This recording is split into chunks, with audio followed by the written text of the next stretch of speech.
میں نے اپنی مرضی سے اپنی عزت اتار دی تھی. میں نے ارشد کو اپنا سب کچھ سونپ دیا تھا. ارشد بھی میرے ساتھ اس گناہ میں برابر کے شریک ہو گئے تھے. اگلی رات میں نے جان بوجھ کر ہادی کو کھانسی کا سرپ پلا دیا، جو پیتے ہی ہادی گہری نیند سو گیا. ایک بار پھر رات ہوتے ہی میں اور ارشد ایک ہو گئے اور یہ سلسلہ ایسے ہی چل نکلا.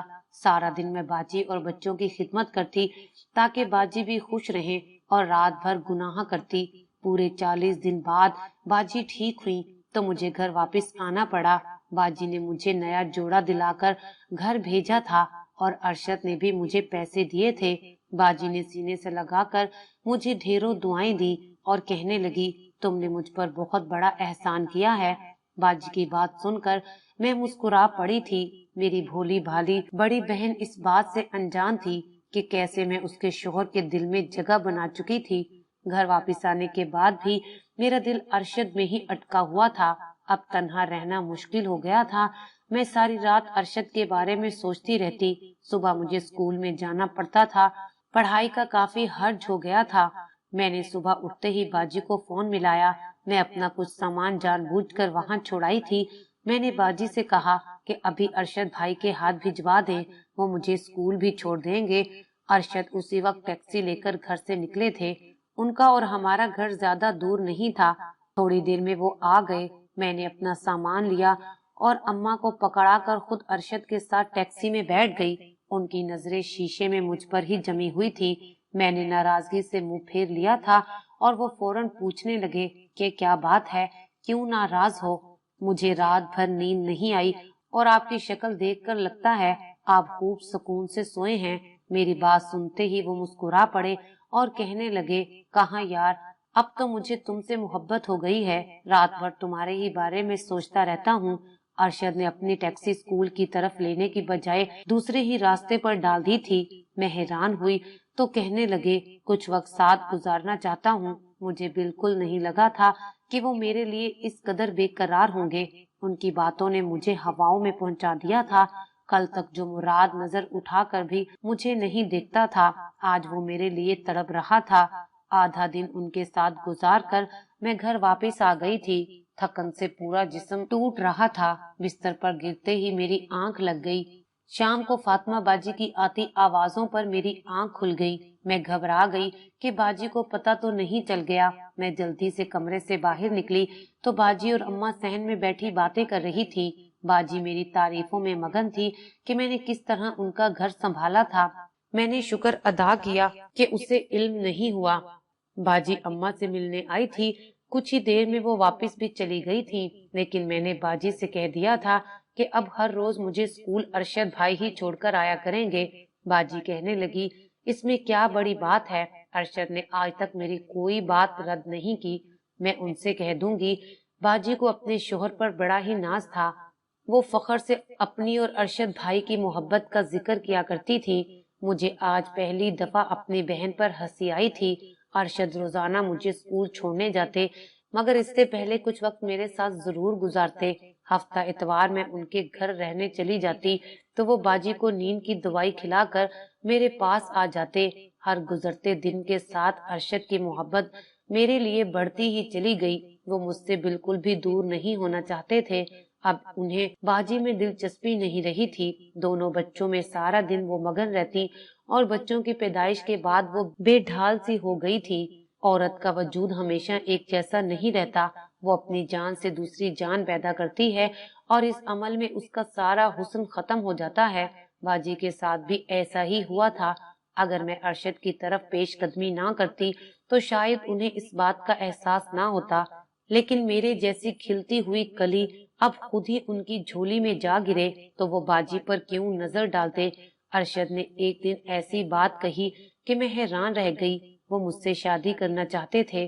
یہ سنتے ہی میرا سانس رک گیا. یہ کیسے ممکن تھا؟ ہم دونوں کے درمیان جو رشتہ تھا وہ ڈھکا چھپا تھا اور کسی کو بھی اس کی بھنک نہیں تھی. میں نے حیرت سے ارشد سے پوچھا کہ یہ کیسے ممکن ہے؟ آپ تو پہلے سے ہی میری بہن کے شوہر ہیں. میں آپ سے کس طرح شادی کر سکتی ہوں؟ ارشد میرا ہاتھ پکڑ کر کہنے لگے کہ جس طرح میرے ساتھ وقت گزار سکتی ہو اسی طرح شادی بھی تو کر سکتی ہو.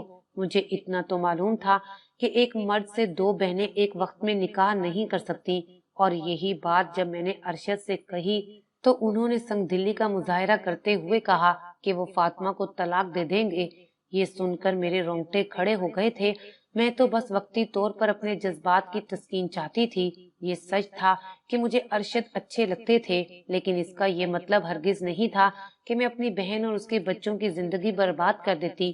میری تو یہ سوچ کر ہی جان نکل گئی کہ میرے ماں باپ کو ایسی کوئی بات پتہ چلی تو وہ مجھے جان سے ہی مار دیں گے۔ میں اپنی بہن اور خاندان والوں کو کیا منہ دکھاؤں گی؟ میں نے ارشد کو سختی سے منع کر دیا کہ وہ ایسی غلطی کرنے کے بارے میں سوچے بھی نہ، کیونکہ میں کسی بھی صورت ان سے شادی نہیں کر سکتی۔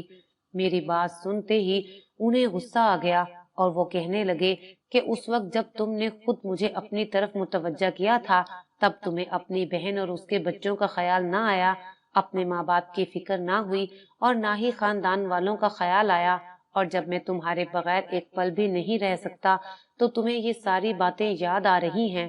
ارشد کی حالت عجیب سی ہو رہی تھی۔ وہ میرے قدموں میں بیٹھ گئے، کہنے لگے، دیکھو ارم، میں تم سے بہت محبت کرتا ہوں اور کسی بھی قیمت پر تم سے شادی کرنا چاہتا ہوں۔ مجھے بھی اپنے بچوں سے بہت محبت ہے۔ میں نے صرف تمہاری بہن کو چھوڑنے کی بات کی ہے، اپنے بچوں کو نہیں۔ ارشد کی وہ محبت جسے پانے کے لیے میں نے بہت کوششیں کی تھی، آج وہ مجھے ایک مصیبت معلوم ہو رہی تھی، کیونکہ وہ شادی کے پیچھے ہی پڑ گیا تھا۔ میں نے دو ٹوک لفظوں میں کہہ دیا کہ یہ کسی بھی صورت ممکن نہیں ہے۔ میں سب کی نظروں سے چھپ کر تو اس کی ہو سکتی ہوں، لیکن دنیا کے سامنے نہیں۔ میرا اکھڑا ہوا لہجہ اور انداز دیکھ کر ارشد خاموش ہو گئے اور کہنے لگے، اگر ایسی بات ہے تو میں پھر تم سے چھپ چھپ کر ملنا نہیں چاہتا۔ اس دن کے بعد سے ارشد مجھے دوبارہ اسکول چھوڑنے کے لیے بھی نہیں آئے اور نہ ہی اپنے گھر رہنے کے لیے بلایا۔ مجھے کچھ پل کے لیے سکون کا احساس ہوا تھا کہ کم از کم ارشد اپنی شادی والی بات سے تو پیچھے ہٹ گئے ہیں، لیکن کہیں نہ کہیں میں بھی ان کے ساتھ وقت گزارنے کے لیے بے چین تھی۔ مجھے گناہ کی عادت پڑ چکی تھی اور گناہ کو چھوڑنا آسان نہیں ہوتا۔ 6 ماہ کا عرصہ ایسے ہی گزر گیا تھا۔ فاطمہ باجی اپنے گھر میں بہت خوش تھی۔ انہی دنوں میرے لیے میرے ایک کزن کا رشتہ آ گیا۔ اماں نے ارشد اور باجی کو بلایا تاکہ مشورہ کیا جا سکے۔ ارشد کو جیسے ہی اس رشتے کا علم ہوا تو ان کے چہرے کا رنگ اڑ گیا۔ وہ عجیب سی نظروں سے میری طرف دیکھنے لگے۔ میں نے گھبرا کر نظریں جھکا لیں، کہیں میری چوری پکڑی نہ جائے۔ ارشد نے اماں سے کہا کہ اتنی جلد بازی ٹھیک نہیں ہے، ارم کو اپنی تعلیم پوری کرنے دیں۔ ارشد کچھ ہی دیر بعد باجی کو لے کر اپنے گھر چلے گئے۔ 1 ہفتے کے بعد ارشد کا رات کے وقت فون آیا کہ تمہاری بہن کو گولی لگ گئی ہے، میں اسے ہسپتال لے کر جا رہا ہوں، تم لوگ بھی فوراً پہنچو۔ ان کی بات سن کر میرے اوسان خطا ہو گئے کہ اس سے پہلے کہ میں کوئی سوال پوچھتی انہوں نے فون بند کر دیا۔ ہسپتال کا نام وہ بتا چکے تھے، اس لیے میں اماں کو لے کر ہسپتال پہنچ گئی۔ وہاں پہنچ کر پتہ چلا کہ باجی اور ارشد ایک شادی میں شرکت کے لیے جا رہے تھے کہ ڈکیٹوں نے سنسان جگہ پر ٹیکسی کو روک لیا اور باجی سے اس کا زیور مانگا۔ جب باجی نے اپنا زیور دینے سے انکار کیا تو انہوں نے باجی کو مار دیا۔ چھوٹی بیٹی کیونکہ باجی کی گود میں تھی، اس لیے گولی اس ننھی سی جان کو بھی لگ گئی تھی، اور تھوڑی دیر میں ڈاکٹر نے آ کر بتایا کہ باجی اور ان کی بیٹی دونوں ہی اپنی جان کی بازی ہار گئے ہیں۔ یہ خبر ہمارے لیے کسی قیامت کی طرح تھی۔ میں سوچ بھی نہیں سکتی تھی کہ میری بڑی بہن اس طرح اچانک مجھے چھوڑ کر چلی جائے گی۔ یہ پولیس کیس تھا، اس لیے پولیس بھی آ گئی تھی۔ وہ لوگ ارشد سے سوال جواب کر رہے تھے۔ اگلے روز باجی اور ننھی سی پری کی تدفین بھی ہو گئی تھی، اور وہ ہادی میری گود میں آ گیا تھا۔ وہ معصوم سا بچہ اتنی چھوٹی سی عمر میں اپنی ماں سے ہاتھ دھو بیٹھا تھا۔ میں سارا وقت اسے سنبھالتی اور جب ارشد کو دیکھتی تو مجھے بہت ہی ٹوٹے ہوئے نظر آتے۔ باجی کے انتقال کے بعد سے وہ اپنے گھر نہیں گئے تھے، ہمارے گھر ہی رک گئے تھے، لیکن یہ سب کب تک ایسے رہتا، اس لیے اماں نے فیصلہ کیا کہ وہ میری شادی ارشد سے کروا کر مجھے ان کے ساتھ رخصت کر دیں گی۔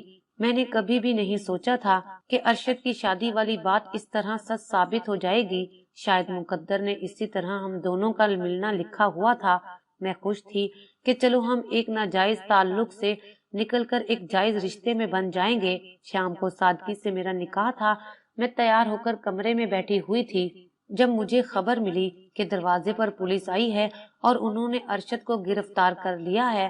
یہ خبر سن کر میں فوراً باہر آئی تو واقعی پولیس والے ارشد کو ہتھکڑی لگا رہے تھے اور اماں کا رو رو کر برا حال تھا۔ پولیس والوں نے بتایا کہ ارشد نے اپنے ایک دوست کو 50,000 روپے دے کر اپنی بیوی اور بیٹی کو ختم کروایا ہے، مگر اب اس کا وہی دوست پکڑا جا چکا ہے۔ پولیس کی مار سے بچنے کے لیے اس نے سب کچھ بتا دیا کہ ارشد اپنی سالی سے محبت کرتا تھا اور اس سے شادی کرنا چاہتا تھا۔ اس کی سالی کے ساتھ پچھلے کئی سالوں سے تعلقات تھے، اس لیے اب بیوی کو راستے سے ہٹانے کے لیے اس نے اپنے دوست کو پیسے دیے تھے۔ پولیس والوں کی بات سن کر میرے قدموں تلے سے زمین نکل گئی۔ میری ماں کو تو یقین ہی نہیں آیا تھا کہ ان کا جان سے بھی پیارا داماد ایسی کوئی گری ہوئی حرکت کر سکتا ہے۔ ارشد کو پولیس والے لے گئے تھے اور میں اپنی جگہ زمین بوس ہو گئی تھی۔ میں نے اپنی نادانی میں اپنی بہن کی زندگی اجاڑ دی تھی۔ میری بہن کی موت کا اصل ذمہ دار ارشد نہیں بلکہ میری گندی نظر تھی جو میری بہن کی زندگی کو کھا گئی تھی۔ میں نے ایک نظر ہادی پر ڈالی، وہ بیچارہ تو ماں کے بعد باپ سے بھی محروم ہو گیا تھا۔ ارشد کو تو عدالت سے سزا ملنی تھی، لیکن مجھے ساری زندگی ضمیر کی عدالت میں کھڑے رہنا تھا، اور یہ سزا شاید ارشد کی سزا سے کہیں بڑھ کر تھی۔ میں نہیں جانتی تھی کہ میں اپنی باقی زندگی اس بوجھ کے ساتھ کیسے گزاروں گی۔ ارشد کو عدالت کی طرف سے سزائے موت سنا دی گئی تھی۔ آج اس بات کو کئی سال گزر گئے ہیں۔ ارشد کا بیٹا جوان ہو گیا ہے۔ حقیقت جاننے کے بعد وہ مجھ سے نفرت کرتا ہے۔ میں نے آج تک شادی نہیں کی، میرا رنگ جل کر کالا سیاہ ہو گیا ہے، بہت سے بیماریوں نے مجھے گھیر لیا ہے، میں دن رات تڑپتی ہوں، مجھے موت بھی نہیں آتی۔ میں اس دنیا میں بھی اپنے گناہوں کی سزا کاٹ رہی ہوں اور آخرت میں بھی مجھے اس کا حساب دینا ہوگا۔